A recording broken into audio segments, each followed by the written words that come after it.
Okay, so some excursions are better than others. We went with the Cruise and Cowgirls to go and do some horse riding over at Rainbow Beach. Now this was an incredible excursion, and it's probably the best one on St. Croix for in my opinion, and that is simply because after you go through sort of like a normal roundabout walk in a surrounding rainforest, they'll take you down to the beach and they'll let you ride your horse into the water. Now this is the only time out of all the horse riding excursions that I have done that they let novice and intermediate riders go and do something like this.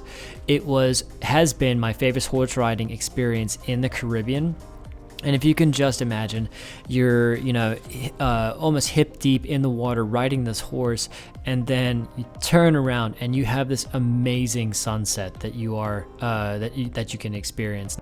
Let's go ahead and start talking about Frederiksted Pier a little bit. Basically, this is an amazing location to go and snorkel. You can also go and do some day diving as well as night diving. I think there's about 3 different dive shops in that area, so certainly go ahead and do your walking around, shopping around to make sure you're getting the rates you want.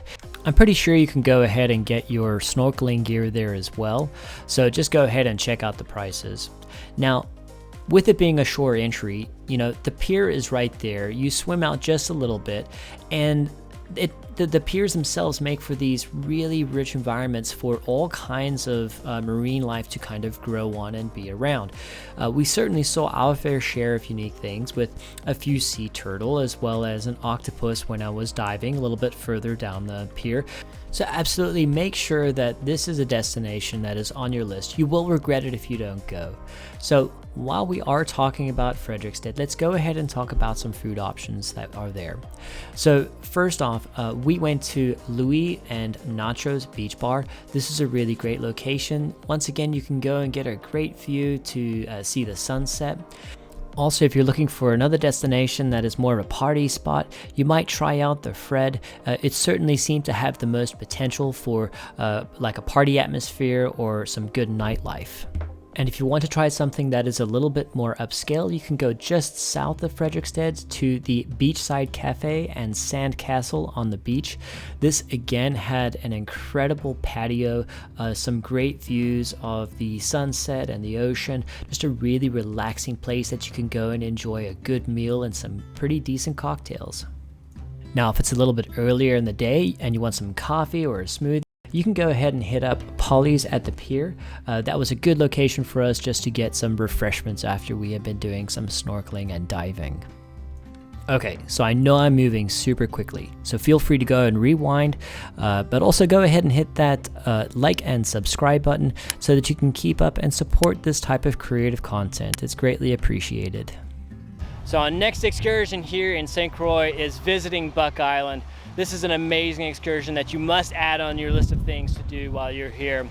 We came here with the Caribbean Sea Adventures catamaran. It is a 14-person cat where you can, they take you out and you're going to do some snorkeling.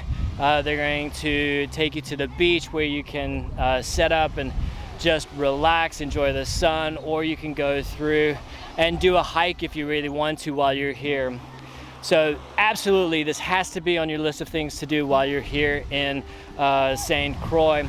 It happens to be one of the highlights for our trip here because on the snorkeling excursion we saw this amazing shark, and they also took us on a guided tour around the reef.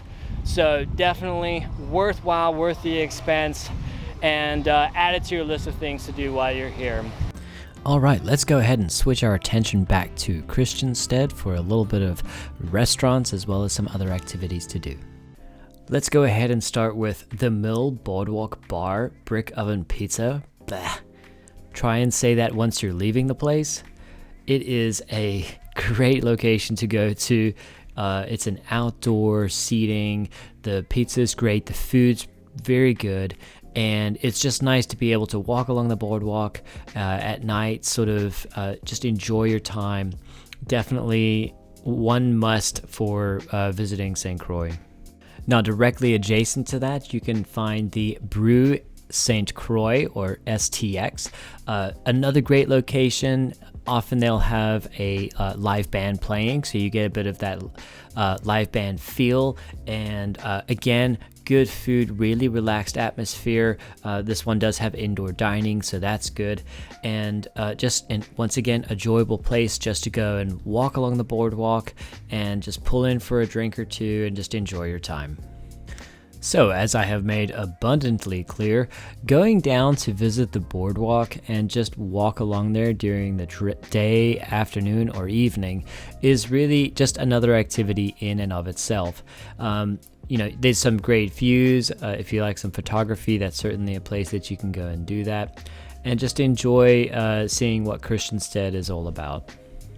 Alright, and if you're looking for a good dessert place or a place to stop off and cool down during the day, you can go to the Cream & Co. ice cream shop. That was also a good stop for us once we went and visited Buck Island. Now, if you are more of a breakfast person, a really popular place to go to is the Toast Diner. This is a relatively small location with really delicious food, and you probably want to get there a little bit early so that you can make sure that you can get some seating, or else you'll have to wait around for a little bit, but believe me, it's worth it. Next, let us take a look at an activity which is really awesome, and that is parasailing. You can do that through the Caribbean Sea Adventures, and I think it's about $105 per person, and they'll go ahead and take you out. And parasailing is really one of those things where you get a great view of Christiansted. You can also get a great view of Buck Island, and just one of those activities that if you haven't checked it off your bucket list, this is a great location to go ahead and do that.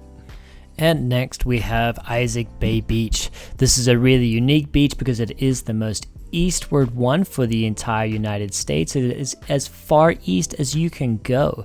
So be sure to take some time, go and visit this location, go get some good pictures. There's a sundial there as well. And in order to get to the beach, you'll go ahead and it's about, I think, a half a mile hike down, and you can go set up on the beach. You want to be careful because this beach actually has a lot of thorns in the area. So if you don't have good shoes, you're going to definitely know it. And the snorkeling is relatively good, but just know that it's typically an onshore wind, so it is going to have a little bit more sediment in the water. And while we are talking about this area, let's go ahead and bring up that there are two hikes. You have the Jack and Isaac Bay Preserve Trailhead, as well as the Goat Hill hike. And I think that they come up to be about 3.5 to 5 miles of hiking. So definitely one to keep in mind when you're going to this area as well. Just a quick reminder that if you are liking this content, go ahead and hit that like and subscribe button so you can keep up with these videos as I create them for this channel. And thanks very much.